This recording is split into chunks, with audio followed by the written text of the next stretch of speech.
Now, for the 2023 one, can you tell us who conducted that expenditure verification statement?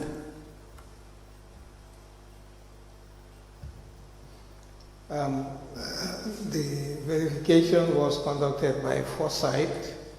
Foresight. Yeah. And who is Foresight?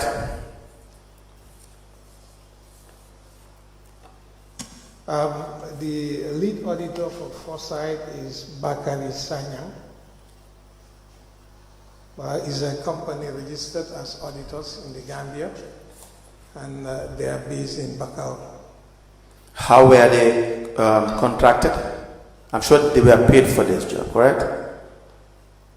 Sorry? They were paid for this job? Yes. So how were they contracted? Do you know? Yes. Basically, before the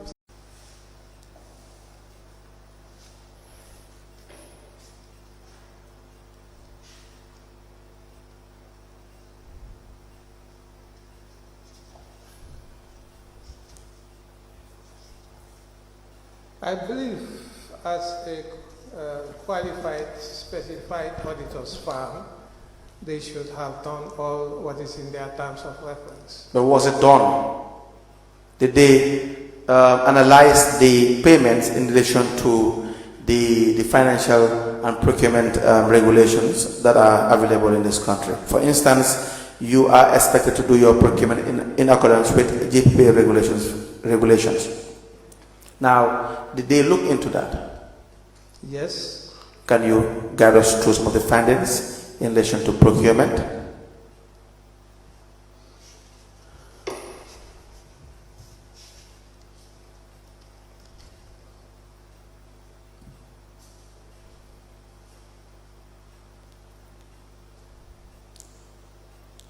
I believe there's a summary of the findings there. The substantive testing, page 21.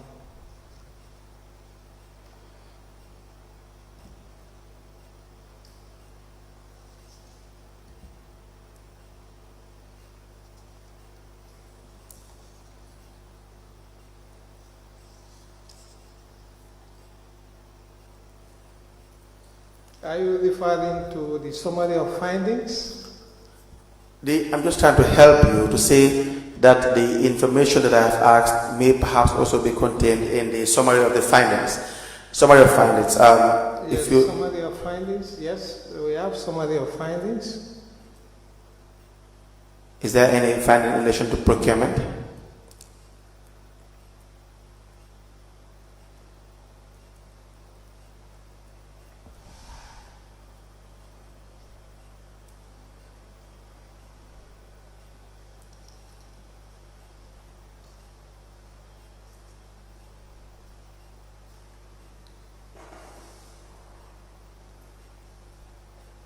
Madam Chair, do we know whether we have the 2022 budget as well? I've asked for it, and there's the expenditure verification statement. Yes, there is findings on procurement. Please read to us what the findings were in 2023. It said instances of non-compliance with GPPA regulation and requirements of various signed contracts noted. Details provided under section 2.7. Please refer. Whether such approval was obtained accordingly. Check adequately of the required documentations in respect of procurement activities. Check the alignment of related contracts to the bid submitted and negotiation minutes. Check compliance with requirements stated in various contracts, including payment terms, documentation. Findings. Preparation of architectural drawings. Selection of consultant to prepare architectural drawings and draft POQ for the community transfer stations with sorting of recyclables for the amount of 90,000 was not done through request for proposal but was single sourced. B. Development of training modules for teacher programs. No, let's start with the first one. Please kindly read it again. preparation of architectural drawings, the selection of consultants to prepare architectural drawings and draft BOQ for community transfer stations with sorting of recyclables. Recyclables. Okay, recyclables, okay. For an amount of $90,000, this was not done through request for proposal but was single sourced. Where was that? Why the architectural drawings was single sourced? Yes. Basically, to my understanding, is initially on this preparation of architectural drawings, firstly it was conducted in-house, and basically there were errors in the BOQs, and they asked somebody else to do it. So, and that's the reason why it was single source. But by the time that we were doing this rectification, we've already tendered the contract. But you approved it, the payment? Yes. And knowing fully well it was single sourced? Yes. And knowing fully well that will be against the procurement regulations? No. You did not know that it has to be subject to procurement regulation? I do know it has to be subject to procurement regulations, but in these processes, it's like you would be advised accordingly. And when you are advised, and with timelines, you approve it. So who advised you? I must have received advice from the procurement unit. That it can be single sourced? Yes. Have you acquainted yourself with the Procurement Act or regulation? Yes, in up to a certain degree. And what is the degree? Basically of referring back to the manuals whenever it is necessary for me to refer to it. Did you do that? Basically, this procurement, like it was a rectification that we needed an urgent for some expert to do it. No, it was not a rectification. You had it done in-house, you said. Correct? The first one was done in-house. Yes. Did you pay for that one? Not to my knowledge. You are sitting with Mr. Deba. Mr. Deba, was that one paid for? No. Okay, good. So which means money did not change hands. So now this is the first time, as far as procurement regulation is concerned, that you are charging from your accounts to pay for the services to be done, so that you had to follow regulation. The right procurement method must be followed. So the second one, development of training modules for the teacher program. Was it for the fact that proper procurement procedure was not followed, or was it because as a result of there was some technical problems with the BOQ? So I want you to clarify that point. Yeah, what the auditor is saying here is... is it an auditor or is it a finance person? Yeah, it's an audit report. I don't understand. It's saying Is it an audit report? Yes. This document you are reading, is it an audit report? Yes, it's a draft audit report. Is it? A draft audit report. Where is it stated that it's a draft? Because the document itself says verification of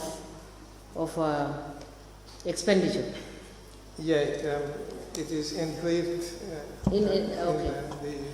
the watermark. All The right. document has a watermark that is a draft. We just wanted to. So there is no final document to that effect. No, we have this submitted for review at present, and we are reviewing the document. So it's a management report at present. It's not completed. So we haven't responded yet to this. All right, you can proceed with it. Yes. Thank you. Yes, the second one. Development of training modules for the teacher program. the contract for an international consultancy for the development of training modules for the teacher program on environmental sustainability. Can you please draw the microphone closer to you? Yeah, at an amount of $360,000, is 50% of contraction equivalent to $180,000 was made as an advance payment contrary to section 1452, which requires that where advance payment exceeds 20% of the contraction, prior approval shall be sought from GPPA. No approval was obtained from GPPA. Section 1453 further requires that advance payment made under the procurement contract shall be made against a bank guarantee. No bank guarantee was provided in the case of the said advance payment under consideration. And now, where was that the case? To my understanding of this action, basically, if you look at the action, initially they said the teacher program module should be developed by an international consultant. And the amount that was allocated for it was not adequate for that. And we went to the steering committee and they changed for us to source locally. So I believe the procurement here, when we were doing the procurement, they should have used at least 3 experts to source this out, and from there they choose one. The other query about the approval method and the advance method, basically is right. Maybe we don't know of it, but sometimes what happened in these instances is all these contracts are negotiated, and when they are negotiated, it's usually we send this to GPPA. Then after is basically my understanding of what transpires is you send the documentation to GPPA and they advise on the compliance. So I think they do post audit on most of this procurement. So as far as to the threshold is under 500,000. But what it says is, the auditor is saying here that it should be deemed that there should have been a guarantee, and no guarantee is provided. So you knew this before? No. How comes? When you assumed your role as the project director, you had told the commission that the project contract, I believe, stated that you should have access to the resources, correct? Yes. And based on that provision, we had asked you to provide to us the contract document. Do you have it here with you? Yes. Okay, good. Now we will have it admitted very soon. But because of that, you had to sit with the relevant authorities. You do not know who, you can't remember who the people that were involved at the time, and they gave you the mandate to have access to the funds, right? Yourself and the finance director. Yes. Do you have a signed copy?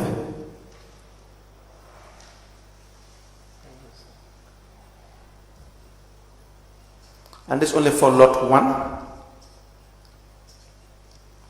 Or is it for the entire activities between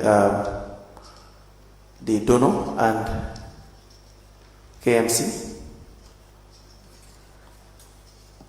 Yes, it's the main project narrative. It has other components.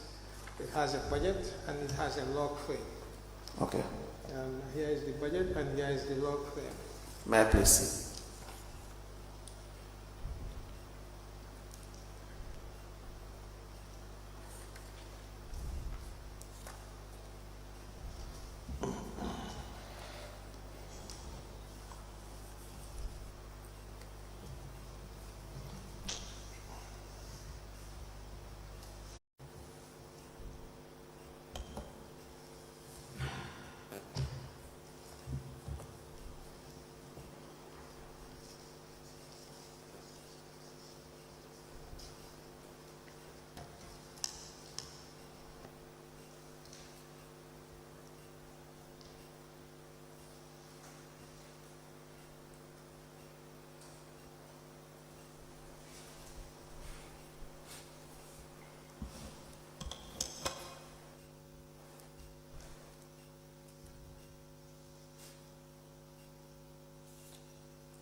Mr. Nyang, the budget, is this the complete budget for the 3 million grant?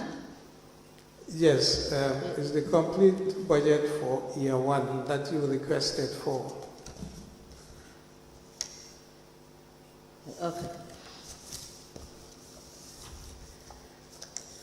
The budget for the grant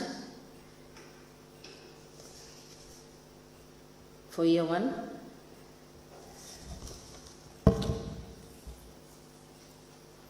which total cost is 3,157,893,000 euro. 3,157,893,000 million euro. Sorry.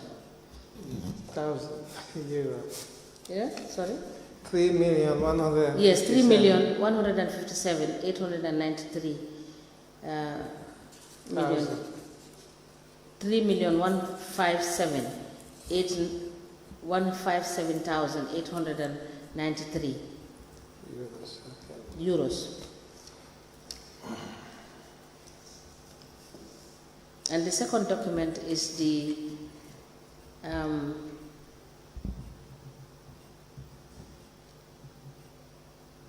Annex 2 grant application form with reference European Aid 171273 DHACT stroke MULTI.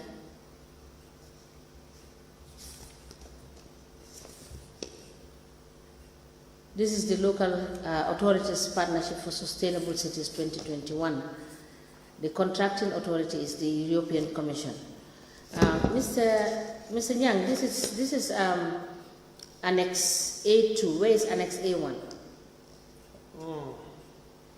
Yeah, basically, the contract of, is a tender, basically. Is No. I'm asking. This is Annex A2. Yeah. Is there any Annex A1? Yes, the project document have annexes A1. Some are just forms. Okay. But this is the main description of the action, Annex A2, and the project and the log frame. So this is what is related to this. This Annex 2 is what is related to the budget. Yeah. Yes. This Annex A2 is the description. Is the description of the action. Of the actual budget. Yeah. It's the for year one. Narrative. Yeah. For the whole project narrative. For what? The whole project narrative. Oh. Did you say for the whole project narrative? Yeah, for the whole project narrative. Because the project starts from a concept note and it comes to the project narrative. So this is what has been evaluated and offered.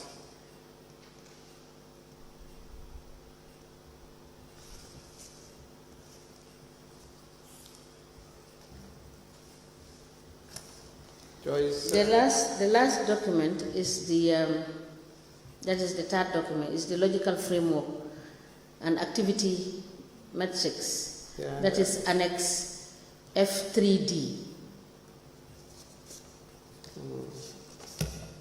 This is also an extract, right? Yeah. This is an extract from the main framework. Yeah, basically those three documents form the project document.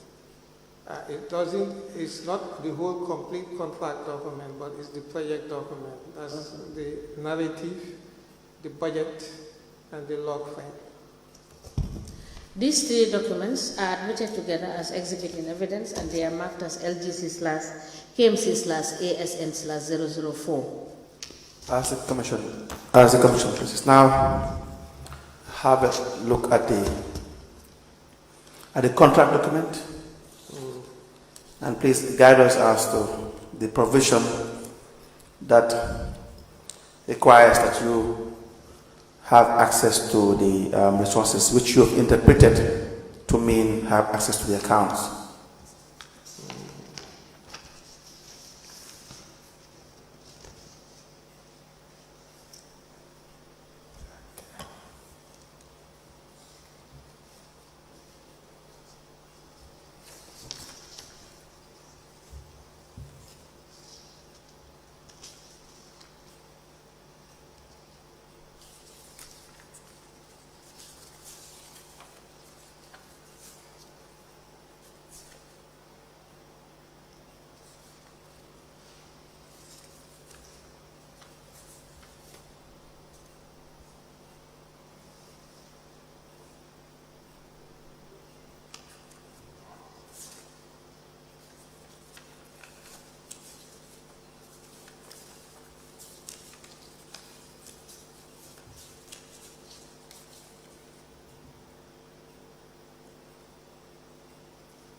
overall coordination of project management, resources, equipment, and information. Yes. So where did it say that you have to have access to the accounts, to manage the accounts?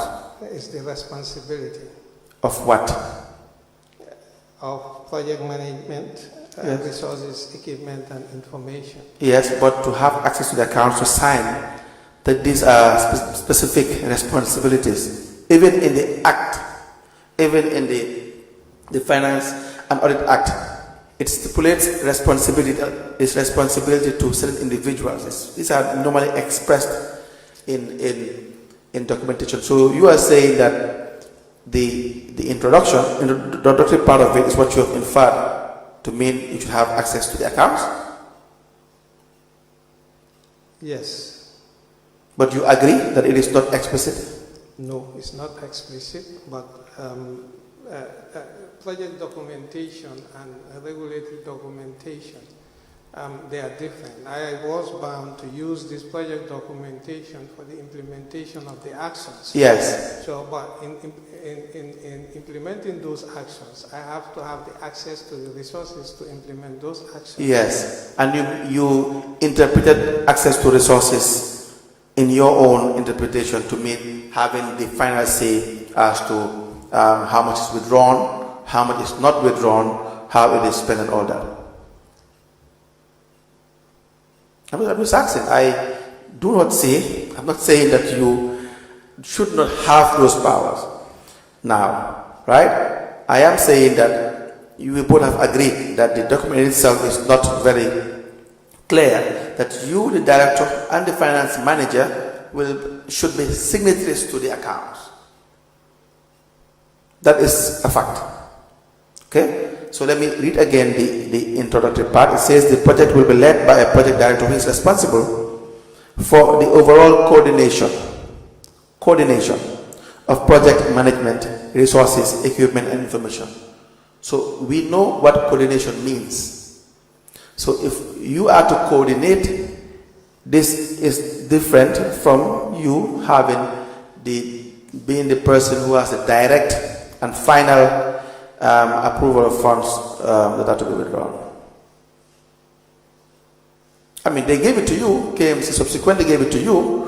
You did not act unlawfully, maybe, to say that it must be given to you. But the point here is when they say that the donors requested that you and the finance manager be signatories, that would not be correct, because there are no express requests to suggest or to dictate that you and Mr. Diba should be signatories, right? Yes. Good. Now, if you assume this role, Mr. Nyang, together with Mr. Diba, you have 3 million euros that have been spent for the development of the people in Carnifing, right? And you have you've assumed the role to decide how each euro converted into dollars will be spent. Then you have overall responsibility to acquaint yourself with procurement regulations to make sure everything is adhered to, right? Yes. This is primarily important because if you look at the 2022 expenditure and verification statement, there is a problem with respect to monies that could not be accounted for by way of supporting documents. Are you familiar with this? It's an amount of 765,000 euros that is classified as missing documentation on page 10 of the listing of the expenditure and verification of the project. Now, I'm not sure whether you have sorted this thing out. Have you? It's not 770 something thousand. It's only 770 something euros. It's less than 1,000 euros. 765 euros. Euros. It's less than 1,000 euros. Okay. Let me read again. Yes, that's true. You're right. It says the verification carried out revealed the absence of supporting documents for a total amount of 765. Is the way it is written. It does not have the last two zeros. So this we are saying is in relation to only 765, right? Yes. Now, then where is Annex 3.4 of this document? Where it is attached, the findings. Let me just show you, because it has reference us to Annex 3.4, where the details are itemized, but we don't have that here.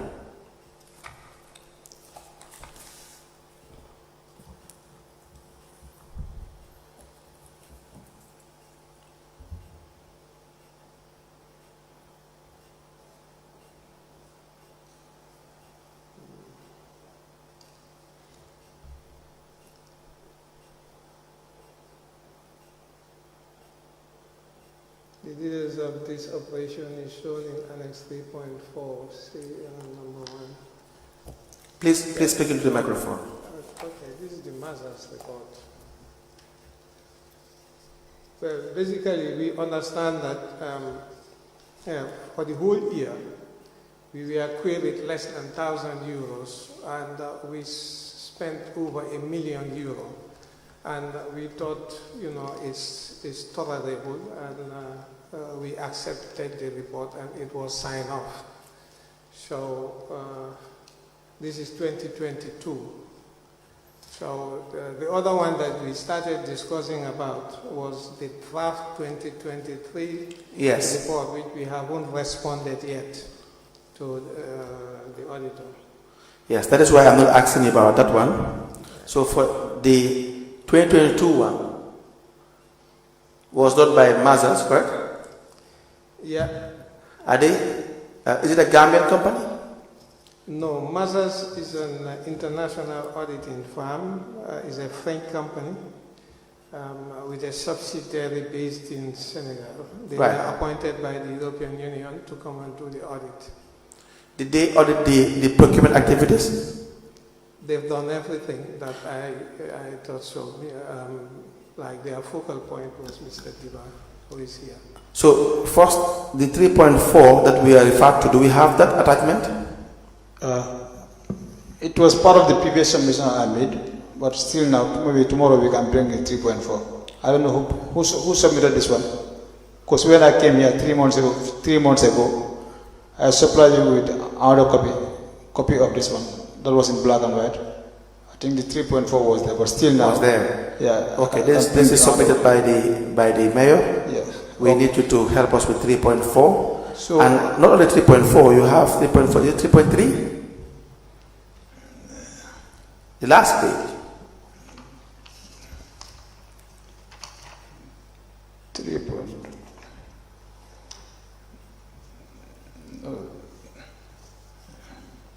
Yeah, 3.2 here, but not 3.4. 3.2 and 3.4. The attachments. Okay, I can submit them. 3.3 is the transaction. Yes. That is the list of the transactions.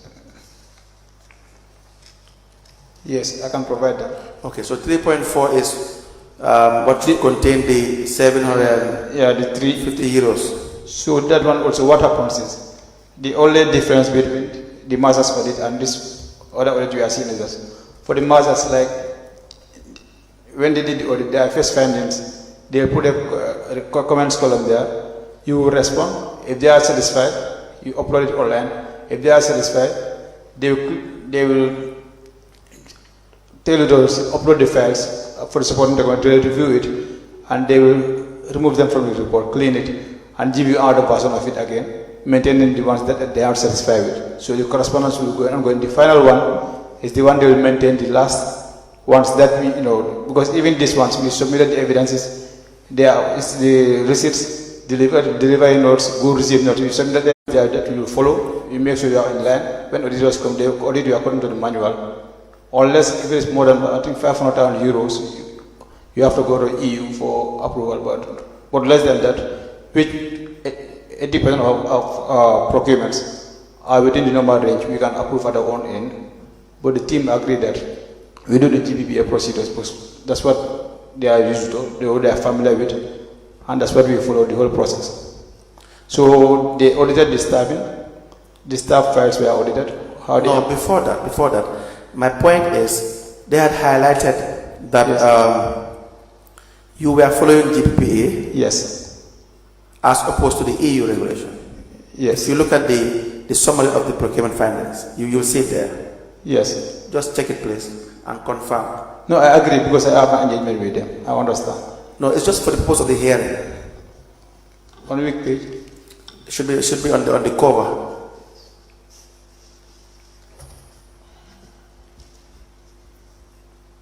Under procurement.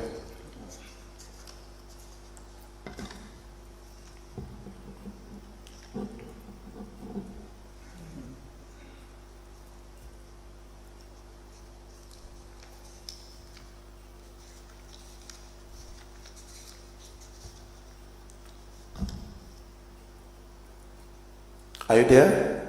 Yes. Can you please read it? That's what I'm checking.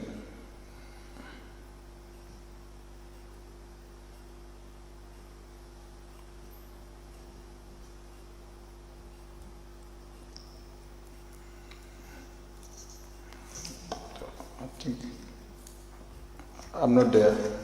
May I please? Let me help you, please. Okay.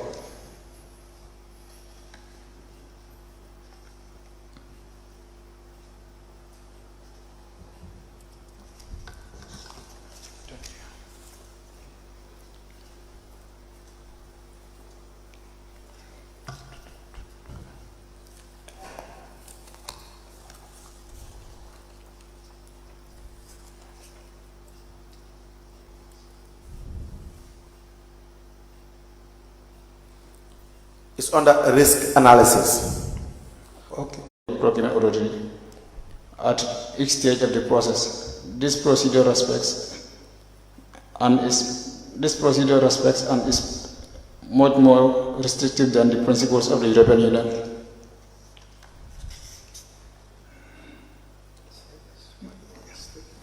Yeah, so what does it say in the finding there? Yes, basically, I've not seen a big findings here. Nyang, you want to answer? Yeah. What are they saying, the auditors? To my understanding, this is like methodology that they said the GPPA rules are more restrictive than the EU ones. Yes. So the GPPA rules are tougher than the EU ones. Yes. Like that's my understanding. And they prefer to use the EU ones? No, basically they identified the risks and they put up the risk mitigation factors. Now, like the risk analysis is what they've done. Yes. But basically, in the risk analysis, what they are saying is we are using a methodology which is more restrictive, which is more stringent than Yes. the EU ones. So it could have been more easier for us to use the EU rules. So the preference is the EU rules? For them, they would have preferred. That's what I'm saying. Rules, which is. That's my point. The preference seems restrictive. Yes, the preference is the EU rules, right? Yeah. The answer to that, why did we use the GPPA rules? Because why? Why do we use the GPPA rules? Because they are proxy and it's easy to. No, you should use them. In fact, the law says that the government regulations are the ones that you should use. You can't be in the Gambia and you're using a law that is somewhere outside the Gambia that is not binding in this country. It doesn't make sense. But the issue here is when they made that finding, did they examine the procurement activities of that you have done using the GPPA rules and regulations? Did they do that? Yes. Do they have findings there? Do they have finding columns there in that report? I think in the initial draft, the finance will be there, but along the way, if you respond, if they are satisfied, they remove it from the finance. There's another one. So we don't have any finding column in that report. Do we have a finding column in relation to your activities?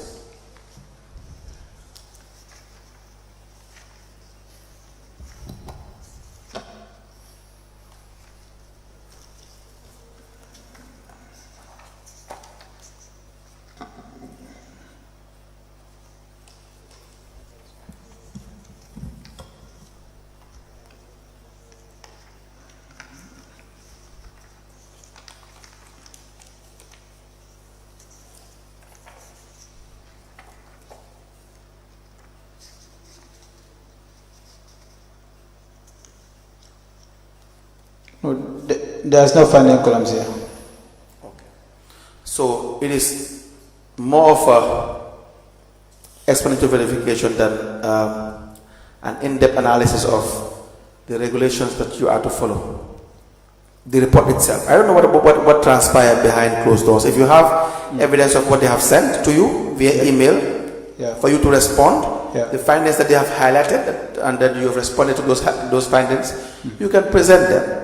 Okay. All right, but the report as it stands, you don't see a column for the analysis of the expenditure per se. You just have evidence of expenditure, but you don't have anywhere that it has been scrutinized to see whether they are in line with GPA regulations or other domestic regulations. Okay, maybe I can send you the previous queries they raised. Under those queries, the finance. No, you bring it here. Yeah. Let me have that report. You just bring it tomorrow. Yeah. Just like where you have the annex 3.4. Yes. So it is a long list. As you go, errors have been addressed, they remove it. So this is the final 3 that they desire to maintain. Let me see.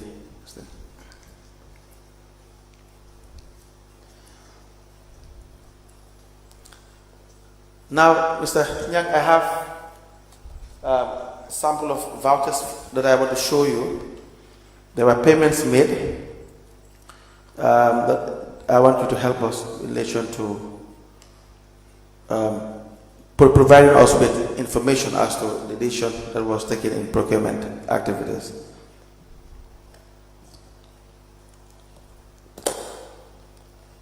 We have a voucher number 23098. Yes.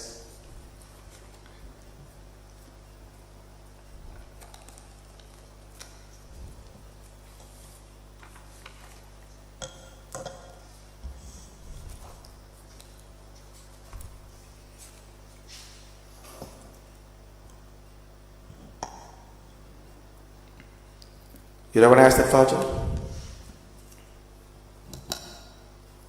Yes, we did.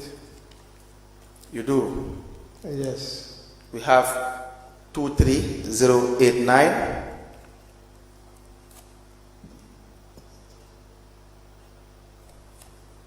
Um, 098. Yes, there's another one.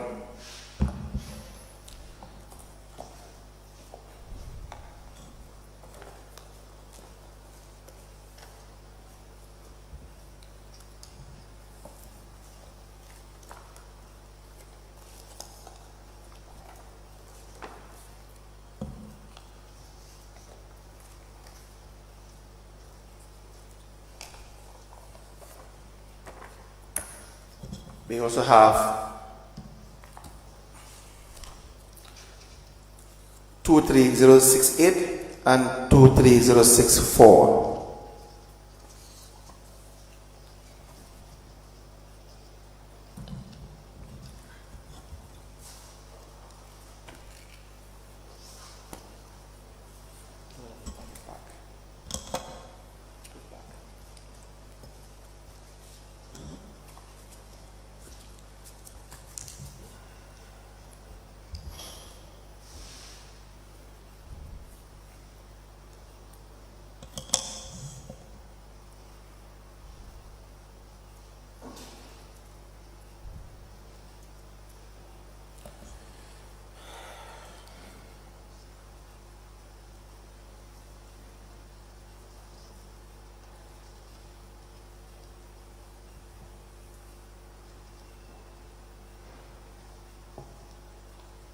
Yes, I've seen the vouchers.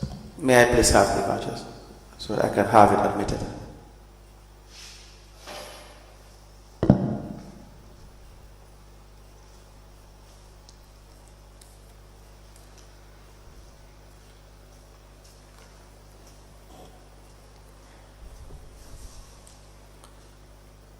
We applied to the following vouchers: PV number 23068, 23064, 23089, and 23098 to be admitted into evidence and marked as exhibit.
The first payment voucher is dated the 28th of April 2023.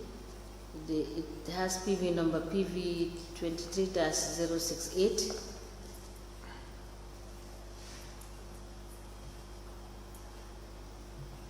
The second one is also dated the 28th of April 2023. It has PV number PV 23-064.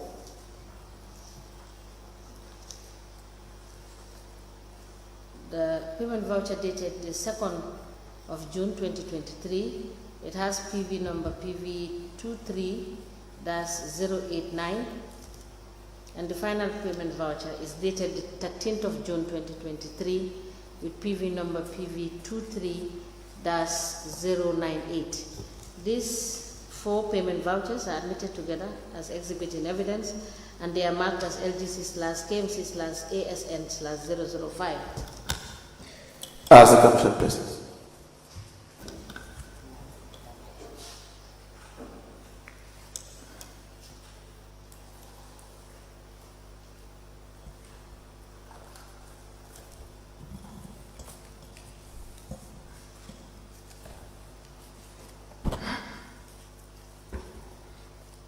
Now, Mr. Nyang, Mr. Diba, you've paid a consultant, SKM Environmental. The voucher number is 23089 on the 2nd of June 2023. An amount of $180,000. Do you mind guiding us through the process?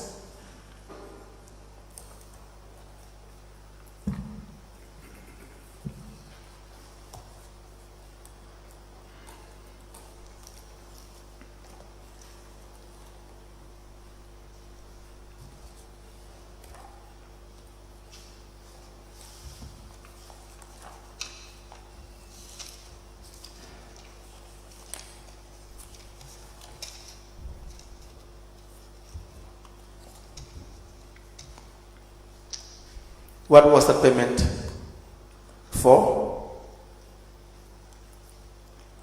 The payment was for consultancy to develop a training module for sustainable living practices. And who was the consultant?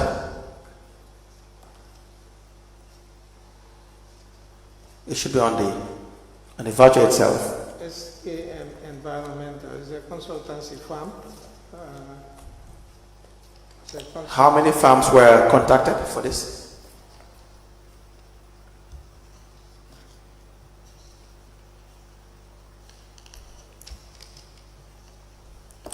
Mr. Deba, do you know?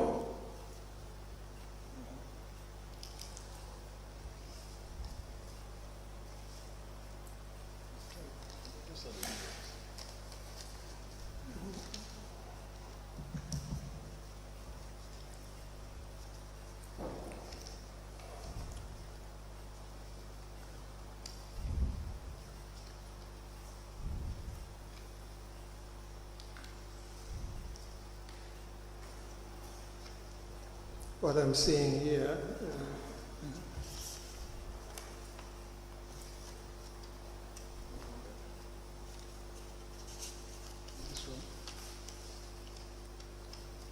is only one farm was contacted.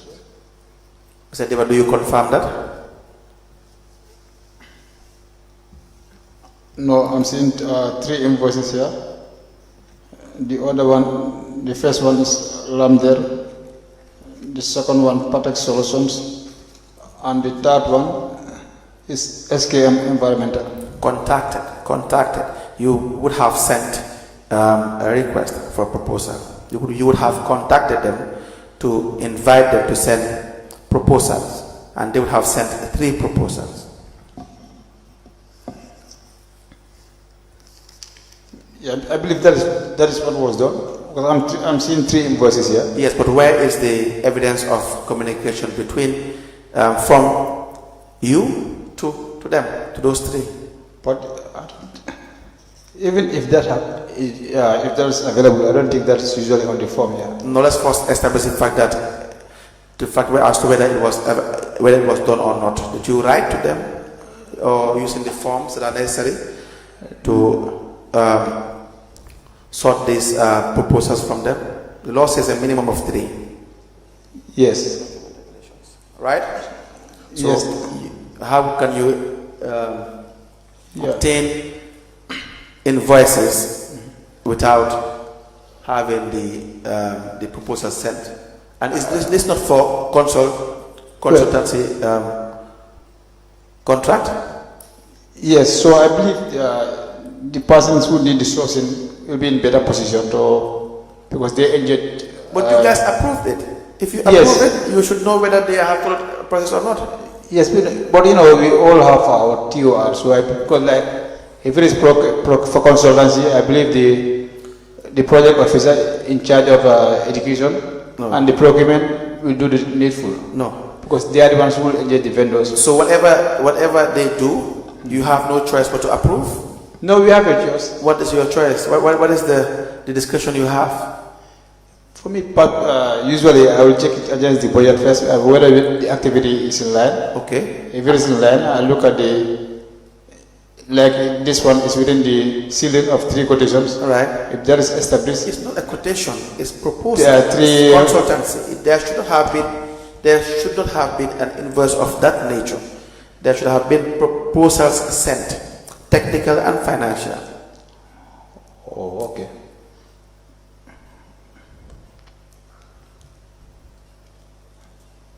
I'm saying, but you can disagree. It's not a problem. No, I'm not disagreeing. It's just to aid the commission. You and I. I'm not disagreeing. Yes. So, Mr. Nyang, were proposals sent? Request for proposals sent to? Yeah, basically, what is in the documentation, the request for proposal was sought from 3 farms, but the only one farm which have done the job, that's the one the proposal is in the documentation. Okay, and we don't have evidence of the request for proposal sent to the 3? Do we have that? No. Okay, and so if we don't have the request for proposal sent, then we can't say for sure that the 3 farms were contacted, because we don't have evidence of that. Correct? In the documentation, the 3 farms are mentioned. Yes. We don't have evidence of that. Exactly. So that if we don't have evidence of that, the idea is to make sure you compare and contrast. You do your analysis to see the 3 proposals, which one is better. Is that not the case? And you choose from the 3. But if not, it can be a suspected fraudulent activity wherein you just go and get 3 quotations, 3 invoices, and it's okay. And how much is paid?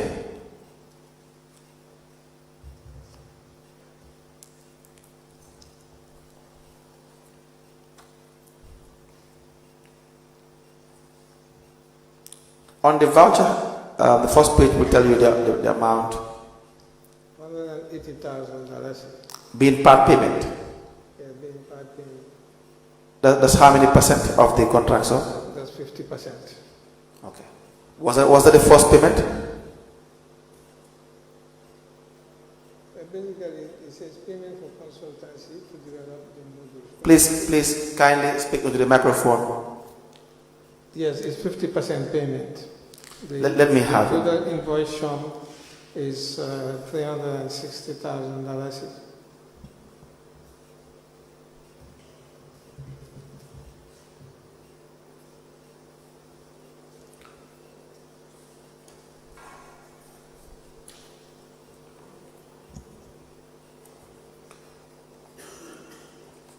Nyang, the kept project did not follow the procurement regulation in relation to consultancy services.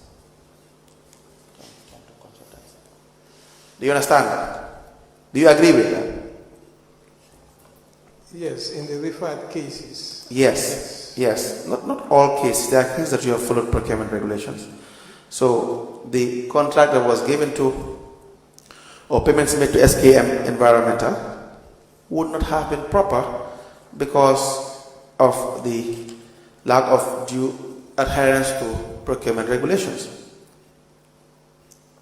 And this 50% payment, advance payment, what is it based on?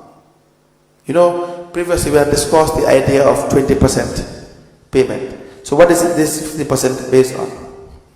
The advance payment was negotiated to facilitate the activity. How was it negotiated? Basically, in the contract, it would be specified that 50% payment is what is agreed, because basically what happens is in services, we negotiate on the deliverables. That basically sometimes use orders who have registered for goods and services at GPPA Yes. to bid for services. Right. So it might be the case, but I've seen it on the documentation. But the only proposal substantive that we've seen here right now is from SKM Environmental. Yes. So SK Environmental were handpicked. They were handpicked. That is the issue, because Lambda could not be a competitor because Lambda doesn't engage in this kind of business. You understand that? So the person that was looking for these 3 quotations, which should have been proposals, was just getting an invoice and just attaching it to the vouchers to justify that they have had 3 quotations, right? But Lambda, when I saw the name, I know we have seen Lambda quite often. It says goods and services.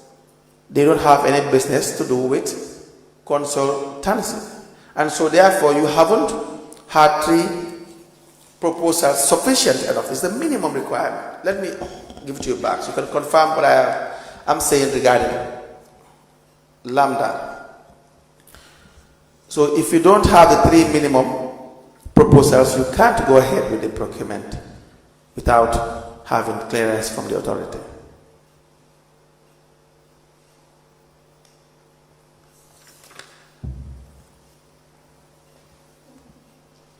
Do you see Lambda?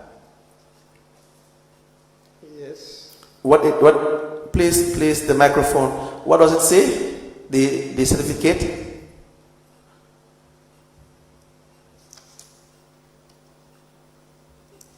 Last pages. Last page. Yes. One of the last pages you will see GPPA certificate.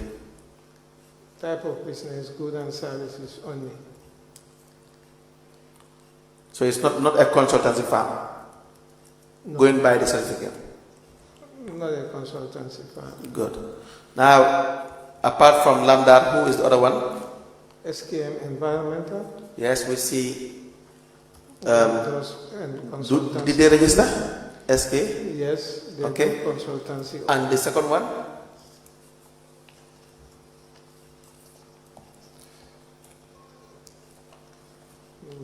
That's the only two registration I've seen here. But the third competing firm, its name on the forms.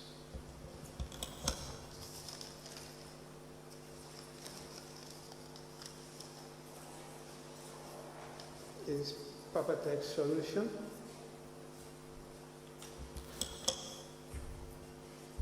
Sujang, Yes, please. are you affiliated with SKM? KM Environmental. No. Are you sure? I'm very sure. Who is SKM Environmental? To my understanding, is Dr. Sanyang. And who is Dr. Sanyang? He was a lecturer at the University of the Gambia. Yes, have you known Dr. Sanyang before? No, I don't know Dr. Sanyang before. Okay, we will deal with it at some point. The third one, you said? The third one is called Papatex. It's called? Papatex Solutions. Do they have their certificate present? No. Do we know what they do? What they engage in? No, I don't. So, if you could not have the minimum, should you proceed with this procurement? The regulation says, let me read to you. My understanding of giving approval was all due diligence was done. Was what? All due diligence was done. Were you assuming that, or were you supposed to confirm that? Basically, I assume. Were you supposed to confirm, or you were supposed to assume? Yeah, it's a process in which it comes through a process Yeah. in which all officers have qualified that Yes. the procurement process has been done in accordance. True. And there was no doubt that the selected firm to Right. do the job, Yes. and they have done a very wonderful job. We don't know about that. We don't know whether someone else could have done a better job. We don't know whether they have overcharged, that someone else could have charged less and do a better job. That is the essence of procurement. Value for money. Having the best service at the most reasonable sum. I do understand too that we do face certain circumstances in the Gambia in which people would express interest in responding to a procurement activity, and at the end they would not respond. So one individual would only respond. We don't have evidence of that here. It's just a case-by-case basis. The minimum is 3. Let me read to you subpart 2. It talks about procedures for procurement of consulting services. Right? It says 94. Scope of request for the proposals method. Regulations part 2 present the procedures to be followed in the case of request for proposals. Method provides a competitive process among shortlisted firms that takes into account the quality of the proposals and, when applicable, the cost of the services in the selection of the successful service provider. You have 2. A procuring organization shall submit a request for proposal for the approval to the authority as applicable. That was not done here, correct? Yes. 3. After the procedures for solicitation of participation, the first stage involves an assessment of quality and technical aspects of proposals. Was that done?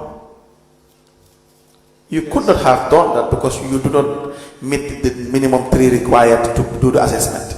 Yes, we've done an assessment, but there were no 3. It was only 1 which was submitted. That's what I'm saying. So you could not have done the minimum of 3 to assess them, right? What I want to inquire, is there any threshold in that, in the provision of services for consultancy? This is the guideline I am reading you. This is the guideline. This is the step that you are to follow if you are to award a contract on or in relation to consultancy, right? You can also cross-check it and then you can come up with your own understanding. Now 95 says a shortlist of at least 3 but not more than 6 bidders who possesses the necessary professional and technical qualifications and competence, financial resources, equipment and other physical facilities, managerial capability, experience in the procurement object, reputation and personnel to perform the contract shall be prepared. 2. In order to establish a shortlist, a procuring organization may seek expression of interest by publishing a non-binding notice with the information described in sub 1. Now, the procedure here was flouted at the very beginning, where you failed to meet the minimum requirement. And to tell you, if you contract or incur expenses without following due process, that would be serious, Mr. Nyang. Do you have anything to say on that before I proceed to the next voucher? No.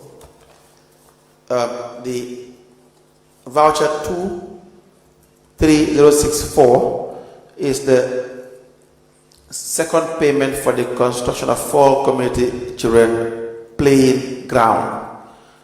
The amount paid to Scope Enterprise is $1,353,120. Please confirm the figures and advise us as to the commission as to the procurement method that was followed.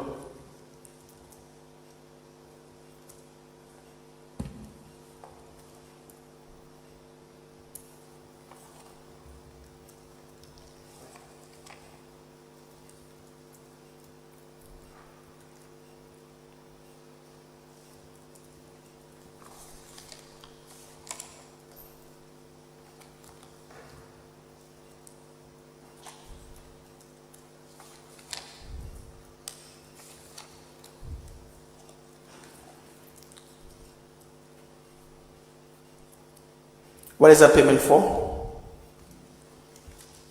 The payment is a request for a second payment, which means that a payment has been done and Paid to Scope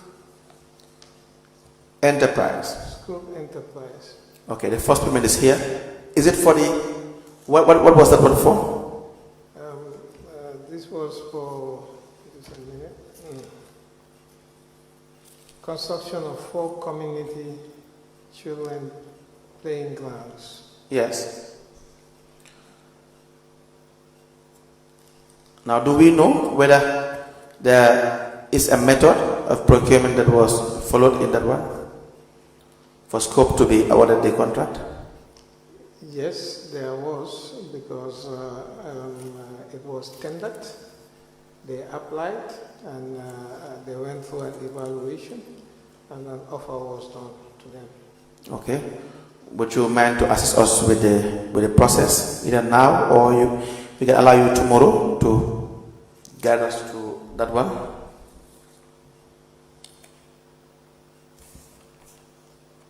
Yeah, the process was, I could remember that this, it was advertised. It was advertised in the newspapers, or it was. But Since this is the, let me show you. Advertised in the newspapers. Let me show you voucher number 22. 166. You can tell us whether this is the first payment is in relation to 60% advance payment for construction of parks with children playing ground at Bakau and Talinding. What is that? Is that the same one? No, they are not the same. It's different. Okay. They are different. Now go ahead. So basically, a contract process was done, and they became the most responsive bidder. Would you be able to guide us through the process, the procurement process, and of course evidence of documentation in relation to the procurement process was followed and GPP approvals therein? Yes, I would contact the procurement unit, or DIBA would contact the procurement unit to. We will need that to be done by tomorrow. When you come back tomorrow. Procurement of schools for parks. So we need that to be done by tomorrow. So is it Lahaiba? Mr. Scope Enterprise were given the contract for all the children playground. Mr. Deba? Yes. And this passed through bidding process? Yes, it was tendered. Tendered? Yeah. Okay, it will need you to provide us with the documentation, right? The contract file is there. Okay. So you will help us with it? Yes. And the other competitors as well. We have the construction of boreholes at Kanifing Estate, Koto, Bakote, and Bundung Park. Each one borehole. Do you recall this? Yes. Was this also subjected to bidding process? No. Why? It was an omission to the contract, and an addendum to the contract was made subsequently for them to do the boreholes, because boreholes were not put first in the first bid. Yes. So, and they realized that there were no water in those areas, and they should have a borehole, and it was added into the works. And they were paid, Scope was paid $950,000. That's the version 2, 3. That's the amount for the 4 boreholes. But if it was not in the initial contract, why did you not just roll it out again? Sorry? Why was it not rolled out again? Did the normal usual process followed? No, it was deemed as an additionality. It was an omission to the contract. It was supposed to be in the initial contract. Is that legal? Is that allowed in procurement? Yes. How? Where? Process to follow. Where can you aid the commission to show that because it was omitted and there was a need to have boreholes for each of these parks or children playground, Kanifing Estate, Koto Bakote and Bundung Park, it was just okay or normal or legal to pass it through Scope Enterprise and pay $950,000 without following due process? Do you have your justification for this? Yeah, it's usually part of the process that when the supervisor identifies an additionality. Where is it? To the contract, we accept it. Refer us to the regulation. To the documentation. Refer us to the regulation. I can't do that offhand, but there is. If I could remember, this was an approval from the supervisors that the place needs water. Yes. The water provision was negotiated with the contractor, I think for approximately 240 for each borehole, complete set, and it was approved. Okay, Mr. Nyang, let me come in at this point. The project actually, as you have told this commission, is a project that is anchored in the three-pillar structure, which is waste management, which is the core technical focus. Is that not it? The second is education, which is the awareness raising and behavioral change. And the third is tree planting and parks management. So, knowing how EU works, if you want to incorporate, or if you want to add on to any subsequent component that is not what was planned, you will have to request for no objection for that particular activity. And you know the process that is followed to get that done. Do you have that evidence to show us that even though it's not part of what has been defined in the project? Yeah, in this instance. Do you have the evidence? Do you have the evidence? In this instance, is the parks were designed. We have a specific cost to construct a park. Yeah. So, but what is in the park? We are not told what is in the park. So we have to design the park, and after designing the park, to construct the park. But No, I'm just asking you whether the borehole that you did, was it part of what was provided for? Because the project is a well-structured project, itemizing everything that you needed to have done or you're supposed to do. Is it part of it? That's yes, what we are asking. I would say yes, because water needs to be provided. Yes, but is it provided for in the documentation? We just want to see evidence whether it is provided for in the documentation. Yeah, at the design, because there was somebody who was supposed to do the design, and the omission was done at the design. In the deliverables, is it contained in the deliverables? The parts is the deliverable. The complete part is the deliverable. But in that this thing, the parks management, is it contained in the deliverables? Because it's a cost element. So of course you will have to identify it in the budget, and it will reflect in the deliverables.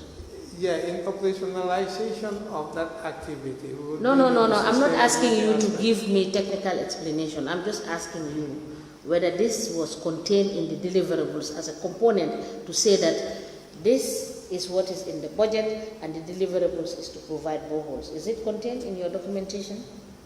No, the deliverable is to provide a park for access to children and adults as a community amenity. Thank you. Now, also, before I hand you back to Council, what is the counterpart funding made by KMC? What was KMC's contribution to the fund? What is the quantified sum? Just to Please speak into the mic. Yes. Yeah, to clarify, the finance director has just highlighted that amenities is part of the deliverables, lighting and water. For each part should be provided. Yes. So what was budgeted for in that place?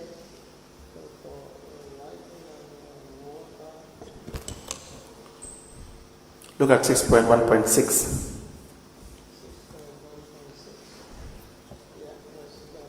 Please, for the purpose of the record, we want you to speak into the microphone. Yeah. So your answers to the chairperson will be recorded. Yes, what was budgeted for was 20,000 euros per pack.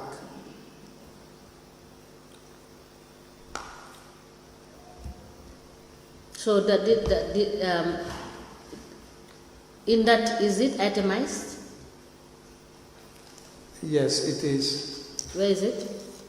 It said 20,000 euros per pack could be spent on lighting and water. So, like basically, what we bulk it, and it becomes the budget of each pack. All right, we'll look at that vis-a-vis with the expenditures and the lightning, the evidence on that. Further, you were asking about the co-financing element. Yes. Basically, KMC... It's contribution, I meant to say. Yes, KMC's contribution to the project is 5% of the project sum. Yes. Which is 157,000 euros. Yes. And is an in-kind contribution. Yes. Of course, further to that, there is more other commitments for KMC. The in-kind contribution, was it quantified and agreed upon?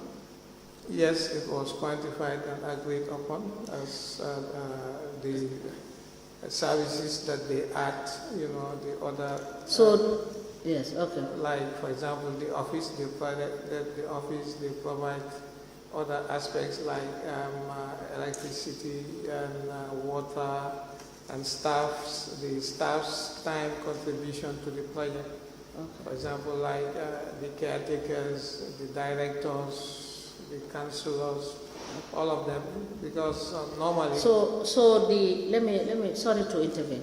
So the KMC provided the staffing and they employed the staff to run the project, correct? No, the project employed the staff to run the project, but like for example, like when we are doing this work, all of our works contracts are supervised by the Directorate of Planning. So all the Directorate of Planning staffs are contributing towards the project. So those are the time that would be used to add as co-financing to the project. And there are many others, all the Directorate, for example, the Director of Finance, like the procurement officer, the director of admin, the CEO, all of them, their time that they are putting into the project is classified as co-financing. Okay, now, was it the steering committee that determined the salaries of the staff? No, the salaries of the staff is predetermined by the project. How did the project determine the staff? Because before the project comes in, you must have a body that will determine who is coming in and how much is going to be paid to those people. So, which body determined the salary structure of the staff of the project? In projects, when the projects... No. Tell me which body made the determination for the staffing of the project and the emoluments? I think it was determined by KMC when they were accessing the funds. When they are writing to the European Union for the grant, they send in a budget that they recommend to the European Union. So you must have documents showing their proposal as to the list of staffs and the salaries they are going to be paid. Yeah, that must have been sent. Yeah, so please, Mr. Diba, provide us with that information. That's the budget we provided to you today. Yeah. That's the budget for the project, the original budget of the project at Tokusa. Okay. So it's contained in the budget? Yes. Yes, for all the staff? Yes. Thank you. Patrick, you may proceed. Mr. Nyang. Yes, please. When you single source this $940,000 payment for the drilling of the boreholes, you are supposed to subject this to procurement regulations. No, we don't single source the boreholes. It was an omission into a contract, and provision was made to add it to the contract for it to happen. So these things do happen. For example, like you would be having a works contract and you find out that, like the BOQ doesn't include, the windows. So basically, you don't go and do that, as another bid. But basically, the supervisor would recommend that these things should have been there, and it is not. Where, Mr. Nyang, what you are saying? Where is it captured? Where? All the parks should have water. No. I'm not. We are not talking about the need to have water. We are talking about what was approved. Should GPA approve a particular request for procurement? The request would have just approved what is applied for. Now, if you omit anything, you have to subject it back to procurement. That's how it works. So if you are saying because it was an omission, and so therefore it is just okay that it's allowed that you give it back to scope, we want you to show us where the regulations allow that. It's as simple as that. This is a works contract. So in works, what actually happens is like... Refer us to the regulation. You have the GPPA Act and regulation where it is backing up what you are saying. That should you have a works contract and there are omissions, you don't need to go back and subject it to bidding. You want to just see it. Do you have that? No. Does it exist in the GPPA Act or regulation? No, it should exist. No, not whether it should exist in your mind. We all think as to what should be normal in a certain circumstance all the time. We want to know what obtains. I would refer to the EU financial. No. This is GPPA. No, but we use both, as I said. This you said it was tender, correct? Yes. Was it? Did you follow GPPA in tendering this? Sorry. Did you follow the GPPA regulations in this process? Yes. We want to know now if the options were made, then we stick with the GPPA regulations for this one. Yes, we stick with the GPPA regulation. For this one, like I said, it's a case by case basis. Yeah, but still now, to my understanding of a works contract is when there are omissions. Where is it stated? Where? You see, your understanding is okay, but so long as it is in line with regulation. We will find out and let you know. Mr. Nyang, you have here until tomorrow. The issue here is you could not have authorized the payment of $950,000 because it had to pass through the normal procurement process.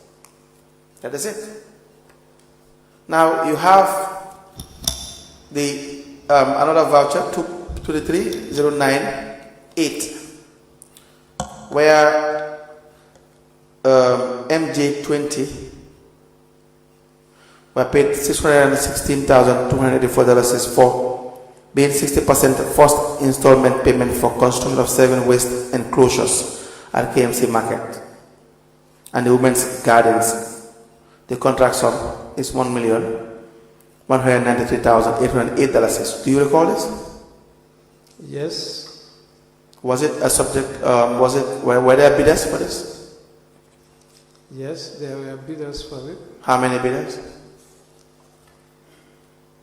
It would be minimum of 3 bidders. Minimum of 3 bidders. Why? Did you advertise this? Yes, it should be advertised.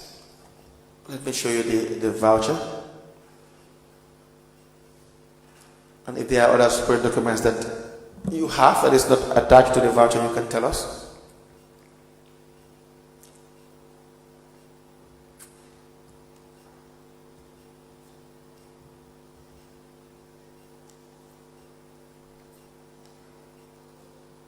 You can jointly check it with Mr. Diba.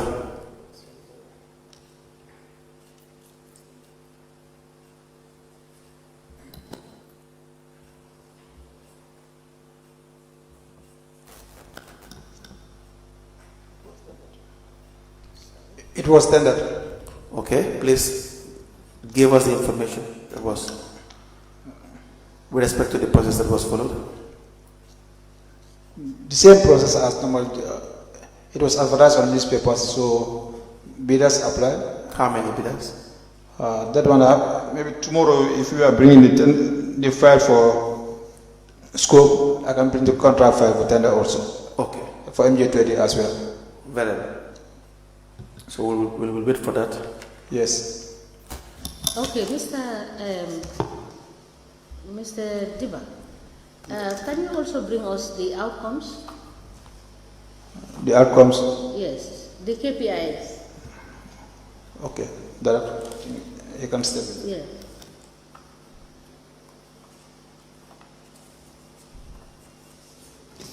I believe you have the KPIs, right? You mean our reporting, our annual reports? Yes, it's the outcomes. Whether Yes. you were able to, yes. I have one from the project manager today.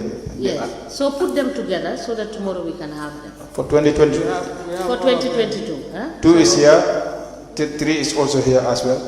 Okay.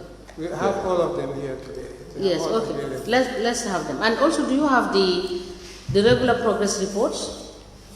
Yes, that's the regular progress reports that we are talking about. Okay.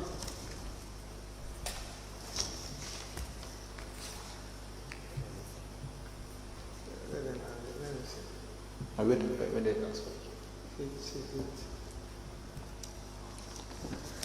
Now, I just want to be enlightened. The progress reports, are they one and the same with the KPIs? Because the KPIs specifically, they are supposed to give you the quantifiable outcomes, right? Specific quantifiable outcomes. Yeah, And the progress report is a general report telling you understand, stages of implementation and all that stuff, and what are the challenges. In EU terms, they said annual progress report. So are they different, or are they one and the same? They The are progress the report or the KPI, are They are all the same. they are but the same? it's annual. Based on, it's not annual, because under the AU rules, you must be providing progress reports quarterly, depending on what the deliverables are. Is that not the case? But here the rule says we produce annual reports to the European Union. And You those don't provide quarterly reports. No, we provide annual report to the European Union, and those annual reports are benchmarked to the indicators in the log frame. And basically, at the end of every year, when you produce your annual report, they assess it and accept it and approve it, and is the basis for your continuation for the next year's action. Well, looking at your statement, I may be wrong. My understanding in reading your statement is that as part of stakeholder communication and reporting, you act as the primary point of contact for the European Union and other stakeholders. And you are responsible for preparing and presenting regular progress reports to the project steering committee and the EU. Is that not the case? Based on what you told us in your statement. Yes, that's the case. So, were you producing these reports? Yeah, we do produce those reports at the So where are those steering reports? committee level. So Where are those reports? the steering committee reports are Yes. available. Yes, so please provide them tomorrow. Okay, thank you. All right.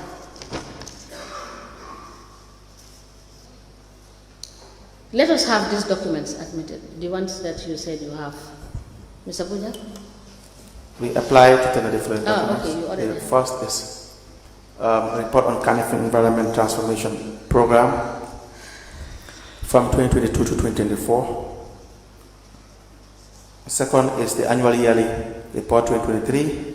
The third, the annual yearly report.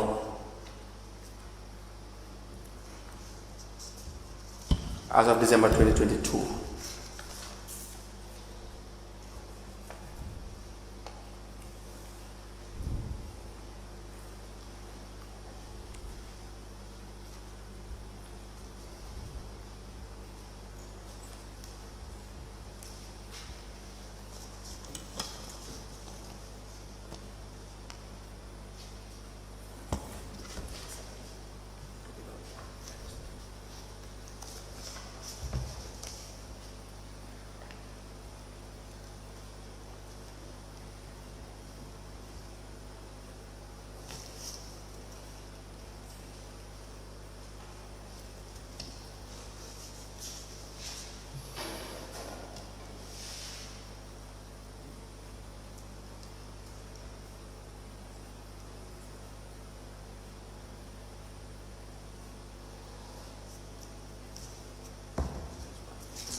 The annual yearly 2023 report from the Carnifing Environmental Transformation Program. This is dated December 2023. The annual yearly report, this one is dated December 2022, which is for the same. project, which is the Canifing Environmental Transformation Program. And the third one is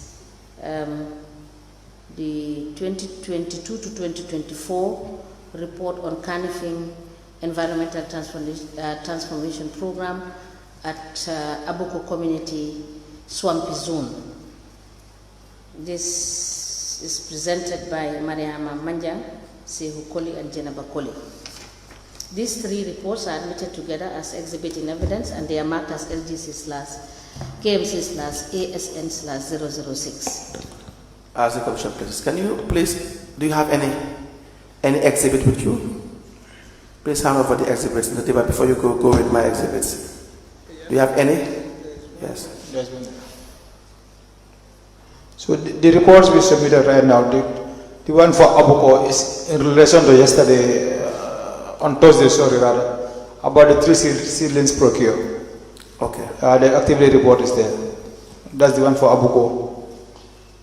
The activity report? Yeah, for the implementation of those the 3 seedlings procure. But I had said that you should provide evidence of receipt of this. Yeah, no, the receipts are there. So what happened was the logbook where the project officer, once the goods are delivered, yes, by the procurement, there is a logbook the project officer usually signs. Yes. So this morning I forgot the logbook at the office, so maybe tomorrow we will bring it. But this report also, he shared this report with me, for the one for Abuko, so I put that in the file. So yes, for the logbook I forgot to bring it. We will examine the report. Okay. We want to see the logbook. No problem. Even though the requirement is not to have a logbook, the requirement is to have goods received note or the delivery note, but still to see see what you have. Those ones are there, but they were not quantified. Yes, so, but yes, in the logbook, at least they are quantified and signed. That's exactly what we said. Yes, thank you. This is a convenient point, unless there are questions. Thank you.